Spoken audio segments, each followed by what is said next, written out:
Vamos abrir aqui a nossa conversa aqui na bancada hoje, com esse clássico aqui, ó. Edinardo, com toda a licença, meu querido, não nos leve a mal.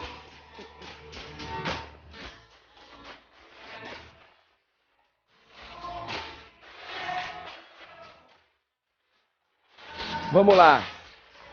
Na esteira, né, do vazamento de conversas atribuídas a Sérgio Moro, Deltan Dallagnol e outros procuradores da Força Tarefa da Lava Jato, uma conta surgiu de uma forma relâmpago ontem no Twitter com denúncias contra o cabeça do site The Intercept Brasil, o advogado e jornalista Glenn Greenwald. E aí o Vini segue o fio pra gente entender essa história que chegou pra gente em pleno domingão, né, Vini? Tava exatamente lá no sofá, né, depois daquele almoço. Isso, descansando, né, aquele domingo normal que nós brasileiros temos. Daqui a pouco surge, né, essa conta aí, Pavão Misterioso, uma trama de dar inveja a Manuel Carlos, Glória Pérez. Qualquer literatura de Cordel. Qualquer literatura aí. Mas olha, denúncias, Edgar, denúncias contra o criador aí do Intercept, o Glenn Greenwald, e também outros personagens que nós vamos conhecer aqui nessa trama divulgada pela conta Pavão Misterioso, que já acabou apagando esses tweets, mas o que se põe na internet, a internet salva. Então, vamos trazer aqui, Edgar, essas denúncias que foram feitas. Eles começam, na verdade, desejando que a sociedade faça um levante pacífico contra a canalice operante de uma operação orquestrada contra o Moro e também contra o governo, e que agora é a hora de dar o troco. Então eles apresentam ali uma sequência de informações de que o Intercept teria contratado um hacker russo, que é o Evgeny Mikhailovich Bogachev, desculpem se a pronúncia não estiver correta, e que o Intercept contratou esse hacker para invadir os celulares de Moro e também dos procuradores da Lava Jato. E que o grande financiador de tudo isso seria o Pierre Omidyar, que é o dono do eBay e que também já financiou aí o Intercept. Esse serviço, Edgar, teria sido encomendado por bitcoins, cerca de 84 bitcoins, que avaliados aí em fevereiro daria 308 mil dólares, saindo de uma corretora brasileira, passando pelo Panamá e chegando até a Rússia para esse hacker, que depois também teria transferido esse valor para a China. Tudo isso segundo o perfil, né, Vini? Tudo isso segundo o perfil, Arcon, e eles mostram ali alguns documentos dessa transferência, que é o documento em que eles teriam visto de onde esse dinheiro teria saído, porque o Bitcoin é aquela moeda, né, que é irrastreável, né, que ninguém sabe muito bem de onde sai, para onde vai, mas eles teriam chegado por meio dessa corretora aí brasileira. O perfil também sugere, Edgar, que o Glenn também teria aí pago ao Jean Willis cerca de 700 mil reais para o Jean ficar no exterior e o David Miranda, que é o seu marido, assumisse o posto ali no parlamento, né? E teria também uma mesada ali de 10 mil reais por mês, para o Jean ficar onde ele está agora lá fora e o David como deputado. E no final, esse perfil também pede para o Glenn se apresentar na próxima quinta-feira na Polícia Federal, onde ele já esteve diversas vezes renovando a sua carteira de estrangeiro com seu notebook Dell e não com o da Apple, onde ele vê pornografia. É bom deixar claro, o perfil também faz essa acusação. Para pornografias, Apple. Para pornografia ele não precisa levar, leva o notebook Dell, onde está ali também as informações que eles precisam, e que ele não troque o HD, porque a perícia tem a linha de montagem. Segundo o perfil, né, Vini? Segundo o perfil, Pavão Misterioso. Tá. Então essas são as denúncias, e agora a gente precisa aí saber, né, se eles vão vir com novas informações, igual o Intercept está vindo aí cada semana, né? Acho que pode vir mais, Vini. A gente espera que sim, né? Porque são... pra animar a semana. Afinal, a gente quer fazer o programa. Ô, Paulinha, o que o Glenn, ele comentou a respeito, né? Ele falou, ele se pronunciou. Qual foi a repercussão disso tudo aí? Então, e o que disse o Glenn? Basicamente, ele começou dando um retweet numa thread. E ele disse assim, leia isso, qualquer um com uma racionalidade mínima ou tempo para pensar sobre isso imediatamente reconhece a estupidez desequilibrada disso. Mas o objetivo é espalhar isso o suficiente para que as pessoas tenham suspeitas. E aí ele compartilhou uma thread que basicamente liga a figura do Carlos Bolsonaro à disseminação dessa hashtag. Então ele nessa thread, começa a ser mostrado como que multiplica a hashtag rapidamente, como que se faz isso, então teoricamente comprando aí os bots, né, para replicarem isso, e aí chega numa figura que é o Felipe G. Martins, que se identifica como assessor especial da Presidência da República para Assuntos Internacionais, e aí ele frisa uma troca de mensagens que aconteceu, ele não, né, não o Glenn, essa thread que ele republicou, uma troca de mensagens que aconteceu no começo de junho, em que o Felipe diz assim, meu negócio segue sendo lealdade ao Brasil, ao Presidente da República e à agenda escolhida pelo povo brasileiro nas urnas. E aí o Carlos Bolsonaro vai lá e responde, já sabe o que fazer com as penas do pavão. De que data é esse tweet dele? É do começo do mês, do começo de junho. De junho. Então, ele publica isso daí. Depois, ele usa esse termo, então, no começo do mês ele usa esse termo. Já sabemos o que fazer com as penas do pavão. Aí depois o Glenn... Desculpa, Paulinha, só para entender. Diga. E esse perfil não existia ainda? Não existia. Bom, sim. Não sei. Se existia, a gente pavão nunca tinha entrado em contato com nada que ele publicou, né? Agora que se descobriu aí essas publicações recentes. Aí tem também posts do Glenn apontando incoerência e alegando que foram publicados documentos falsificados, inclusive com erros de grafia em inglês e tal. Então ele faz ali os prints, explica que transfer tem... 2 R's, enfim, rubles e rublos, então porque se tá em inglês, por que o termo não tá em inglês? Ele começa ali a fazer essa verificação, e aí ele também tweetou a respeito dos responsáveis por disseminar a hashtag. Ele disse assim, Peraí, que é tanta coisa que esse homem falou. Aqui, devo acrescentar que não acho que o MBL Livre esteja envolvido nessa fraude. Uma pessoa-chave do grupo ajudou a espalhá-lo, mas ele já o apagou. Isso foi divulgado pelo PSL, pelo Terça Livre, os disseminadores usuais bolsonaristas de fake news e fraudes. E aí ele também publicou o que um internauta mandou para ele, que é como se fosse uma nuvem das principais personalidades da internet que usaram a hashtag e ajudaram a disseminar. Então, até fomos buscar aí, porque é verdade, o show do pavão, Edgar, ficou entre os assuntos mais comentados do Brasil, ficou em número 1. Hoje está o show do Pavão também, entre as threads, eu não sei se foi uma modificação de erro ortográfico ou alguma outra coisa. E aí eu peguei aqui, o Bernardo Kuster, que é um dos disseminadores da tag, que usou bastante, inclusive refutando o Glenn ali nas questões que ele apontou. Tá aí alavancando a tag, né? Em primeiro lugar nos CTs do Brasil e a mídia caladinha. Vamos subir essa tag pro Mundial aqui. O Bernardo identificou também uma foto da Interpol naquele documento meio que escondida. Foi. Ele complementou com algumas coisas aí todos os documentos. Leandro Rochel também, hacker, porque o Crimecept teria mais credibilidade que o pavão? Joyce Hasselman explicou o significado místico do pavão, que é bastante importante. A roda que realiza com a cauda representa o movimento do cosmos, renovação, suas penas caem no inverno, para novas nascerem. Para outros, as penas significam os olhos que tudo veem. E imortalidade, porque comem cobras e nada sofrem, Edgar. Foi o que disse a Joyce aí no Twitter, numa mensagem meio subliminar, né? Não se referindo exatamente às mensagens, mas a um significado místico desta ave. Carlos Bolsonaro Bolsonaro, que vem tweetando em código Morse, riu em código Morse e também usou o emoji do pavão.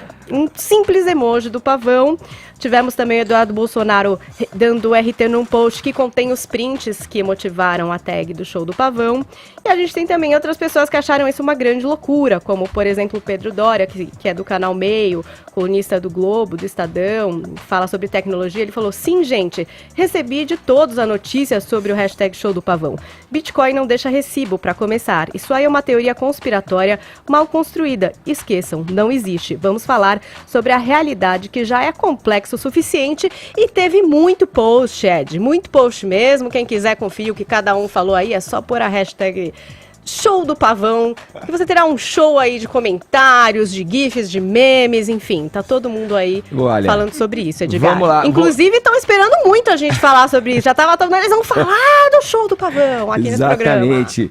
E eu quero ouvir o Caio a respeito, porque, enfim, você é um cara que tem conhecimento nessa questão do marketing digital. Sim. O marketing político, isso em tempos de internet, em épocas de pós-verdade, gera um buzz, como se diz, né? Uma bagunça toda em meio a tudo isso que vem acontecendo e sendo mostrado na política brasileira, no cenário jornalístico e especificamente na política brasileira. Dá pra confiar? Você confia nesse perfil aí, nesse tal pavão, Caio? Olha, é difícil confiar em quem não dá a cara a tapa, e especialmente em dados não periciados, né? Mas assim, eu não posso começar essa semana sem deixar de agradecer aí a todas as mensagens de apoio dos ouvintes, os votos de melhora aí semana passada. Quero agradecer de coração mesmo pelo carinho, pedir desculpas, né, pelas ausências. Eu conto aí com a compreensão de todos, que sabem que eu preciso estar aí bem alerta e disposto aqui, em razão da natureza peculiar do nosso trabalho aqui no Morning Show. E faltar ao serviço é perigosíssimo, né, Edgar? Tem aquele aquele risco natural, né? As pessoas elas podem perceber que a gente não faz falta, né? Então tem que ter a humildade para reconhecer que ninguém é insubstituível. Por outro lado também, tem que anotar que eu fiquei muito feliz sabendo que o ouvinte foi brindado aí com as presenças ilustres dos queridos colegas, né, o Alexandre Borges e o Rodrigo Constantino, com os quais eu tenho aí evidente convergência de ideias, né? Eles representaram muito bem o pensamento liberal e conservador nas suas análises aqui no Morning. Mas vamos falar do pavão, vai, que é a pauta do dia.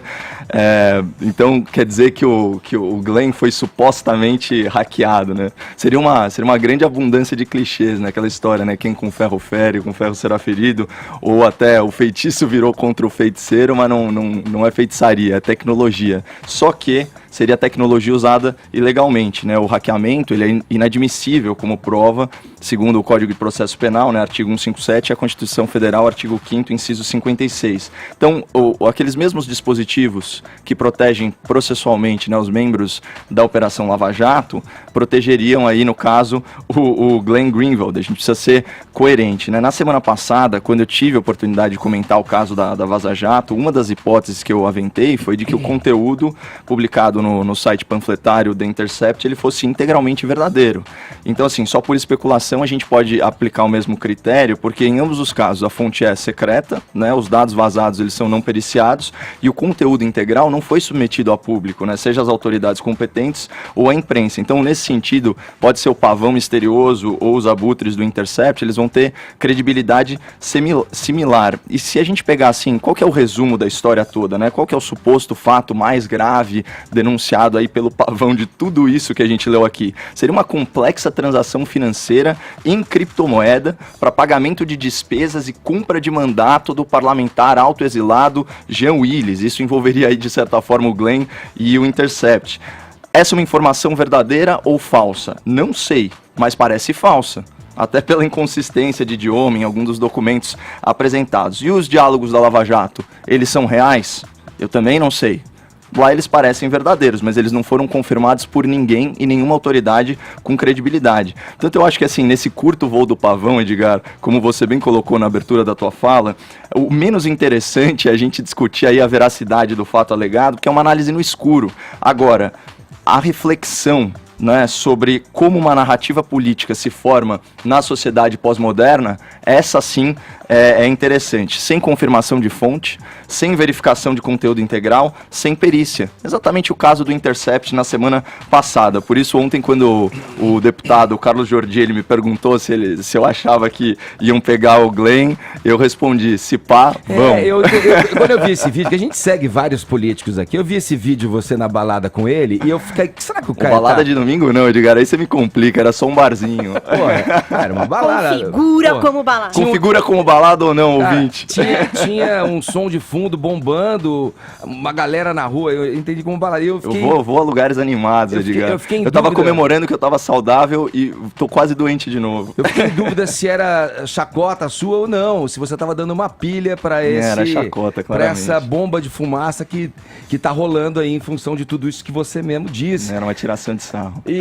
Agora, uma coisa só que eu queria colocar, Vini, porque tem essa questão da isonomia, né, das questões. A gente tá falando aqui, vamos lá. Isso tudo a gente no futuro vai saber. Estamos na expectativa muito grande de saber como isso tudo vai se desenrolar. Mas nós temos um jornalista renomado, ativista ou não, um cara que tem um prêmio Pulitzer e outros tantos, não é qualquer coisa. Um cara tem uma carreira, no mínimo, a zelar. Com uma bomba de fumaça alimentada em sua grande maioria, e aí eu tenho até outra dúvida que eu queria te trazer aqui, uma bomba de fumaça alienada mostrada e repercutida por um monte de blog de direita, esses nomes que o Vini trouxe, a Paulinha também repercutiu com a gente aqui. Como é que foi? Porque eu recebi aqui, a gente está envolvido nesse papo todo dia, e a gente tem um monte de gente que vem pra cima da gente, mas a gente aguenta, viu, Caio? A gente tá aqui pra aguentar o que as pessoas fazem e nos colocam e nos xingam com palavras baixas, mas a gente tá aqui exposto, estamos na chuva pra nos molharmos mesmo. Só que é o seguinte, tem um método que, assim, fica muito evidente, a questão dos bots, né? Como é que porque você começa a ver um monte de perfil totalmente suspeito alimentando essas questões. Falando da teoria, que Jean Willis, um pouco do que você trouxe naquela nossa última ríspida conversa aqui no Morning Show, falando de que agora a esquerda vai ver, e indo à forra, quer dizer, são comentários nada críveis, né? Não é uma coisa que dá pra você botar uma fé assim. Quando você contrapõe e fala que não tem prova, as falas do ministro com o Dallagnol, são factíveis, eles estão ali dentro de um contexto em que muitas vezes, e é um padrão que o Intercept vem fazendo, de ter o cuidado de botar o contexto todo da conversa na sequência. Vem a frase onde eles identificam ali alguma ingerência, alguma questão envolvida em ilícito, em avançar o sinal na justiça, no caso do Sérgio Moro, e depois vem o contexto geral das notícias, né? Como é que essa galera é uma coisa orquestrada? Você tem que falar para os caras, ajuda os caras aí, Caio. Ensina os caras, a trabalharem melhor, de uma forma mais crível, pelo menos, né? Porque fica muito na cara que o exército da milícia bolsonarista, milícia digital, ataca. Você quer que eu ensine a direita a mentir tão bem quanto a esquerda, Não, Edgar? eu quero que você ensine os caras a ser um pouco mais críveis. Entendi. Entendeu? A dar mais um ar de verdade nas coisas. Porque, poxa, um documento falsificado. Criptomoeda, segundo, eu não tenho essa certeza, mas segundo o rapaz que a Paulinha leu, criptomoeda não tem recibo. Inglês errado, num documento de banco que teoricamente está acostumado com essas transações e não erraria termos banais como rublos Mas Ed, você não acha essa história muito maravilhosa? Daqui a pouco vão vir os Illuminatos. Nós temos que tomar cuidado com histórias maravilhosas. Isso é uma crítica ao pós-modernismo, assim. Eu acho que é um negócio que extrapola muito a questão do pavão e tal. Agora, é muito importante falar que a conta Pavão Misterioso incorreu aí em calúnia, né? Porque atribuiu ao Glenn crime, né?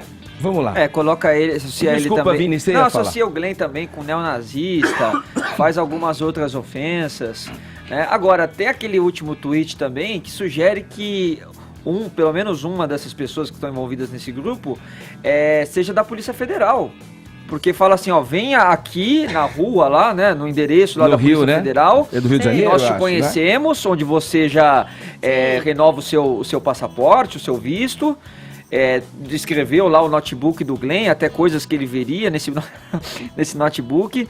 Então é uma história realmente muito surreal assim para você entender como verdade, né?